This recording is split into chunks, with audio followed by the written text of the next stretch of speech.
அதன் பிறகு நான் கஸ்டம்ஸிற்கு சென்றேன். நான் வேண்டுமென்றே நான் இஸ்லாமிக் கான்ஃபரன்ஸிற்கு வந்திருக்கிறேன் என்று சொன்னேன். இஸ்லாமிக் கான்ஃபரன்ஸ் செக்கிங்க்கு போங்கள் என்றார்கள். என் பையை திறந்து கேசட்டை எடுத்தார்கள். தீவிரவாதமும் ஜிஹாதும். அந்த கவரில் ஒரு பிஸ்டலின் படம். அந்த கஸ்டம்ஸ் ஆபீசர் என்னிடம் கேட்டார், உங்களுக்கு ஜிஹாதில் நம்பிக்கை உள்ளதா? ஆம் உள்ளது என்று சொன்னேன்.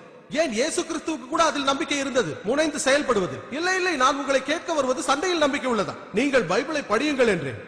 பைபிளில் சண்டையை பற்றி அதிகமாக எழுதியிருக்கிறார்கள். நீங்கள் என்னாகம புத்தகத்தை படித்தீர்களே ஆனால் அதிகாரம் 31 வசனங்கள் 1 to 19, யாத்ராகமத்தை படியுங்கள். அதிகாரம் 22 வசனங்கள் 18 to 20, யாத்ராகமத்தில் அதிகாரம் 32 வசனங்கள் 27, 28. இயேசு கிறிஸ்து அவராகவே சொல்லி இருக்கிறார். லூக்கா எழுதிய சுவிசேஷத்தில் அதிகாரம் 22 வசனம் 36, வாள்களை எடுத்துக்கொண்டு போரிடுங்கள் என்று. உடனடியாக அங்கிருந்த 8 அல்லது 10 கஸ்டம்ஸ் அதிகாரிகள் ஒன்றாக சேர்ந்து கொண்டு ஒவ்வொருவராக ஒரு கேள்வி கேட்கலாமா சார் என்று ஆரம்பித்தார்கள். நான் உடனே மொபைல் போனை எடுத்து என்னை அழைத்து வந்தவரிடம், என்னை பற்றி கவலைப்படாதீர்கள், நான் இங்கு தாவா செய்து கொண்டிருக்கிறேன் என்றேன். நான் நிறைய பயணம் செய்திருக்கிறேன் மாஷா அல்லாஹ். ஆஸ்திரேலியாவிற்கும் யூகேவிற்கும் சென்றிருக்கிறேன். இறைவனின் அருளால் சில நேரம் செலவழித்திருக்கிறேன், ஆனால் மிக குறைவான நேரம் தான். ஆனால் என் நண்பர்கள் பல பேர் நிறுத்தப்பட்டிருக்கிறார்கள்.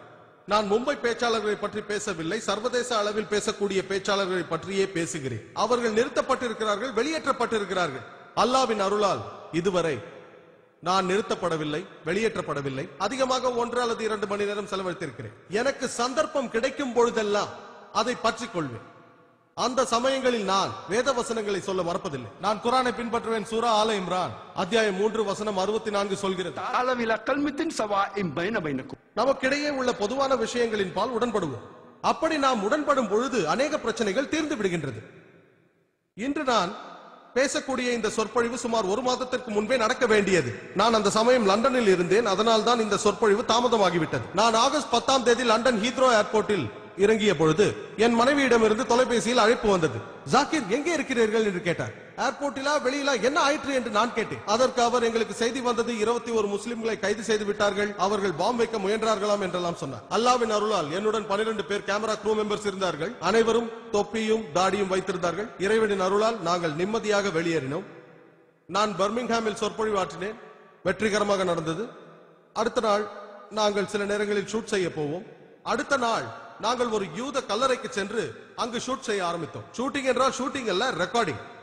எங்கள் பாஷையில் ஷூட்டிங் என்றால் வீடியோ கேமராவில் ரெக்கார்ட் செய்வது என்று அர்த்தம். அந்த நகரத்தை நாங்கள் ரெக்கார்ட் செய்தோம். யூத கல்லறையில் சில மணி நேரங்கள் இருந்தோம். அதன் பிறகு நாங்கள் ஒரு சர்ச்சிற்கு சென்று அங்கும் ரெக்கார்டிங் செய்தோம். காலை உணவு அறிந்துவிட்டு பிற்பகல் ஹோட்டலுக்கு திரும்பினோம்.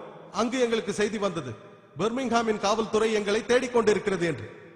ஒருவேளை வழியில் எங்களை பார்த்த சிலர் கம்ப்ளைண்ட் செய்திருக்கலாம். அவர்கள் 7 அல்லது 8 தீவிரவாதிகளை தொப்பியோடும் தாடியோடும் தேடிக்கொண்டிருக்கிறார்கள். அவர்களிடம் நம்பர் பிளேட் இருந்தது.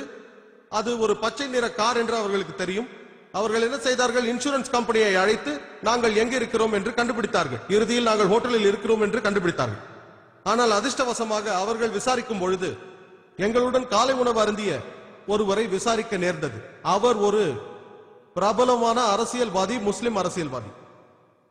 அங்கிருந்த காவல்துறை உயர் அதிகாரி அவரிடம் பேசினார். நாங்கள் இந்த தீவிரவாதிகளை தேடிக்கொண்டிருக்கிறோம் என்று சொன்னார். என்ன உளறுகிறீர்கள்? உங்களிடம் 2 மாதத்திற்கு முன்பு ஒரு டிவிடி கொடுத்தேன் அல்லவா, டாக்டர் ஜாகிர் நாயக்கை பற்றி. ஆம் என்றார். அவரேதான் இவர். ஓ, அவரேதானா? பிரச்சனை முடிந்தது. வழியில் எங்களை பார்த்து கம்ப்ளைண்ட் செய்தவர்கள் தாடியை பார்த்து ஆபத்தானவர்கள் என்றார்கள். தாடி, தொப்பி ஆபத்தானவர்கள், நீங்கள் ஜாக்கிரதையாக இருக்க வேண்டும். மறுபடியும் இறைவன் எங்களுக்கு உதவினான், அல்லாஹ் எங்களுக்கு உதவினான். நான் பாதுகாப்பாக திரும்பி வந்துவிட்டேன். இல்லை என்றால் இங்கு சொற்பொழிவு ஆற்றிருக்க முடியாது. முஸ்லிம்கள் எதற்கும் அஞ்சக்கூடாது, சத்தியத்தை பேச வேண்டும். ஆனால் புத்திசாலித்தனமாக, ஜாக்கிரதையாக. அல்லாஹ் சொல்கிறார் சூரா அன்-நஹ்ல் அத்தியாயம் 16 வசனம் 125, உது இலா சபீலி ரப்பிக பில் ஹிக்மா வல் மௌஇஸத்தில் ஹஸ்னா வஜாதிலும் பில்லதி அஹ்சன். அறிவோடும் அழகாகவும் பேசி மற்றவர்களை இறைவனிடம் அழைக்க வேண்டும். அவர்களிடம் பேசி அவர்களுக்கு புரிய வைக்க வேண்டும், நல்ல வழியை காட்ட வேண்டும். நாம் பேசும் பொழுது அறிவோடு பேச வேண்டும். இதையெல்லாம் பார்க்கும் பொழுது நமக்கு ஒன்று தெரிய வருகிறது. அதாவது தீவிரவாதம் யாருடைய தனி உடைமை என்றால், என்னுடைய கருத்துப்படி தீவிரவாதம் அரசியல்வாதிகளின் தனி உடைமையானது. நான் அலசி ஆராய்ந்து பார்த்ததில் தீவிரவாதம் அரசியல்வாதிகளின் தனி உடைமைதான். எந்த நாட்டின் அரசியல்வாதிகளாக வேண்டுமானால் இருக்கலாம், யுஎஸ்ஏவோ, இங்கிலாந்தோ, இந்தியாவோ, அது அரசியல்வாதிகளின் தனி உடைமை. தீவிரவாதத்திற்கு காரணம் என்ன என்பதை நாம் அறிய வேண்டும். தீவிரவாதத்தை நாம் அழிக்க வேண்டும் என்றால் அடிப்படை காரணத்தை புரிந்து கொள்ள வேண்டும். ஒரு மருத்துவராக சொல்கிறேன், வெளிப்படையான சிகிச்சையில் எனக்கு நம்பிக்கை இல்லை. நன்றாக பரிசோதித்து பார்த்து கிருமியை கொல்ல வேண்டும். அதுதான் நல்ல சிகிச்சை. தீவிரவாதத்தின் காரணம் என்ன? அனுபவசாலிகள் கூறுகிறார்கள், அநீதிதான் தீவிரவாதத்தை உருவாக்குகிறது. மக்களுக்கு அநீதி இழைக்கப்படும் போது, அவர்களுக்கு தவறு நடத்தப்படும் போது அந்த மக்கள் திருப்பி தாக்குகிறார்கள். அவர்கள் தாக்குகிறார்கள். தீவிரவாதம் உருவாக இதுதான் ஒரே ஒரு காரணம். இதுதான் உண்மை.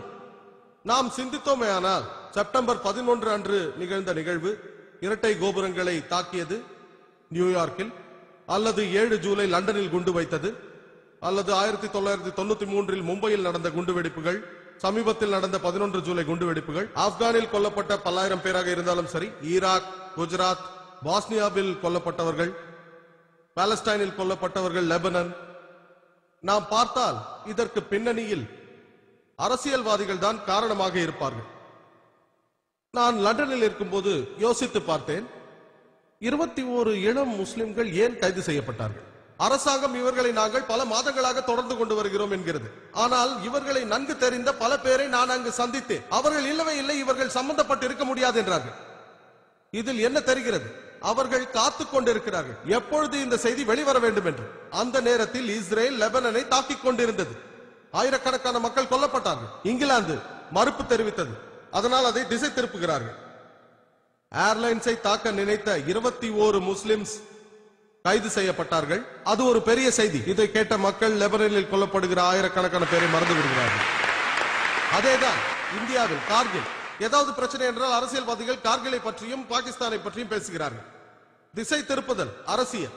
அது எந்த நாடாக இருந்தாலும் சரி, இதற்கு முக்கிய காரணம் அரசியல்வாதிகள் தான். நம் நாட்டை பற்றி தெரியும். 60 ஆண்டுகளுக்கு முன்பு வெள்ளையர்கள் ஆண்டார்கள். அவர்கள் பிரித்தாலும் சூழ்ச்சியையே கடைபிடித்து வந்தார்கள். 50 ஆண்டுகளுக்கு முன்பு நமக்கு சுதந்திரம் கிடைத்தது. ஆனால் துரதிர்ஷ்டவசமாக அவர்கள் சென்றாலும் அவர்கள் சூழ்ச்சியை விட்டுவிட்டார்கள். நம் இந்திய அரசியல்வாதிகள் பிரித்தாலும் சூழ்ச்சியை தொடர்ந்து வருகிறார்கள். ஓட்டு வங்கிக்காக அவர்கள் இதை செய்து வருகிறார்கள். ஆவணங்களை பார்த்தோமேயானால் எந்த நாட்டில் அதிக கலவரங்கள் என்று பார்த்தால் உலகிலேயே அதிகமாக இந்தியாவில் தான் நடக்கிறது. வாரத்திற்கு ஒரு முறையாவது மத கலவரம் நடக்கிறது. மாபெரும் நாடான நம் நாட்டில், மிக சிறந்த மதங்கள் இருக்கும் நாட்டில் அதிகப்படியான கலவரங்கள் மத கலவரங்கள்.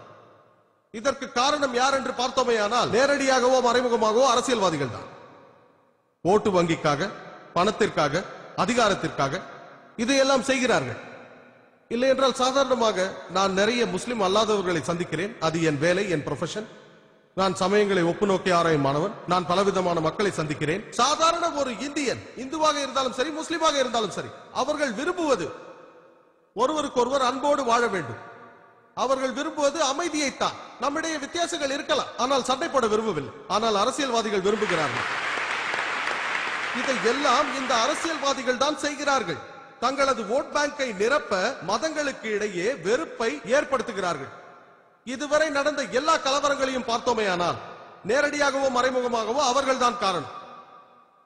நமக்கு தெரியும், அதாவது சில வருடங்களுக்கு முன்பு ஒரு அரசியல் நாடகம் நடந்தது. பாப்ரி மஸ்ஜித் மற்றும் ராம் ஜன்ம பூமி பிரச்சனை. அயோத்தியாவில் நடந்த இந்த நாடகத்தை பற்றி நீங்கள் அறிவீர்கள். அரசியல்வாதிகள் இந்த நாடகத்தை ஆரம்பிப்பதற்கு முன்பு எத்தனை இந்துக்களுக்கோ முஸ்லிம்களுக்கோ இந்த ராம் ஜன்ம பூமி பாப்ரி மஸ்ஜிதை பற்றி தெரியும்? எத்தனை பேருக்கு தெரியும்? எனக்கு இந்த பாப்ரி மஸ்ஜிதை தெரியாது. நான் சாதாரண இந்துவை கேட்ட பொழுது அவருக்கும் இதை பற்றி தெரியாது. அரசியல்வாதிகள் இந்த நாடகத்தை நிறைவேற்றிய பிறகுதான் எல்லோருக்கும் தெரிய வந்தது. நாம் எல்லோருக்கும் தெரியும், 6ஆம் தேதி டிசம்பர் 1992 அந்த இடத்தில் ஒரு பெரிய கூட்டமும் ஊர்வலமும் நடத்தப்பட்டது. சுப்ரீம் கோர்ட் உத்தரவிட்டு இருந்தது, சர்ச்சைக்குரிய இடத்தில் எந்த கூட்டமும் நடத்தக்கூடாது என்று. அரசியல்வாதிகளின் ஒரு சிலர் அரசியல் நாடகத்தை நடத்தினார்கள்.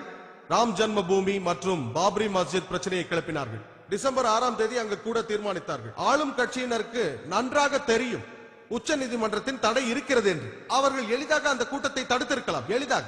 ஆனால் யோசித்தார்கள், நான் தடுத்தால் ஓட்டை இழக்க வேண்டியிருக்கும், அதனால் கூட்டத்தை நடக்க அனுமதிக்கிறார்.